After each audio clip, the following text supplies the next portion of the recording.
बिस्मिल्लाहिर्रहमानिर्रहीम अस्सलाम वालेकुम। सऊदी इन्फो यूट्यूब चैनल में आपको खुशामदीद कहते हैं। हर साल की तरह इस बार भी बाकायदा ऐलान कर दिया गया है कि अगर कोई भी मक्का में जो मखसूस डेट्स बताई गई हैं इनमें अगर कोई भी बंदा इंटर होने की कोशिश करेगा तो 10,000 रियाल का मुखालफा होगा।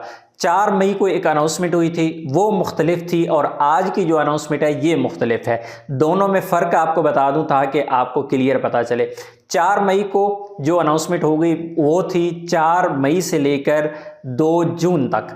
4 मई से 2 जून तक अगर आप मक्का में एंटर हो रहे हैं तो आपके पास उम्रा परमिट होना चाहिए, आपके पास हज का वीज़ा होना चाहिए, या फिर आपकी कंपनी या कफ़ील की तरफ से हुकूमत से लिया हुआ अथॉरिटी लेटर होना चाहिए कि आप सऊदी अरबिया में क्यों एंटर हो रहे हैं। और इसी तरह आपके पास अगर मक्का का इकामा है तो आपको एंट्री की इजाज़त है। ये सूरतें हैं 4 मई से लेकर 2 जून तक।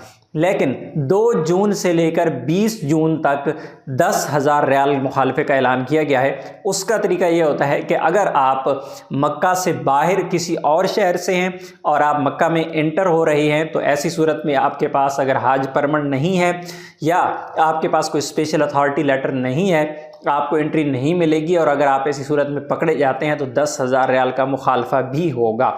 इसी तरह डिपोर्ट भी कर दिया जाएगा, ब्लैक लिस्ट भी कर दिया जाएगा।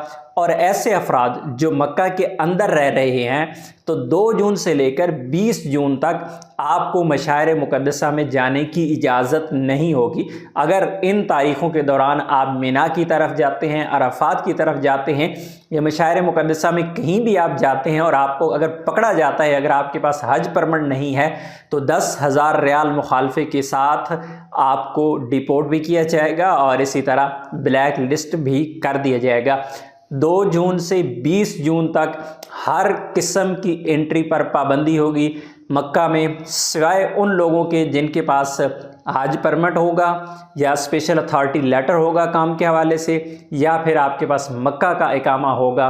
और दूसरा मैंने मक्का वाला को भी बता दिया है कि अगर मक्का का इकामा है तो आप मशार मुक़द्दसा में फिर भी नहीं जा सकते 2 जून से 20 जून तक। अगर खिलाफ वर्जी करेंगे तो आपको जुर्माना भी होगा, डिपोर्ट भी कर दिया जाएगा, ब्लैक लिस्ट कर दिया जाएगा। अपनी दुआ में याद रखिएगा। अस्सलाम वालेकुम।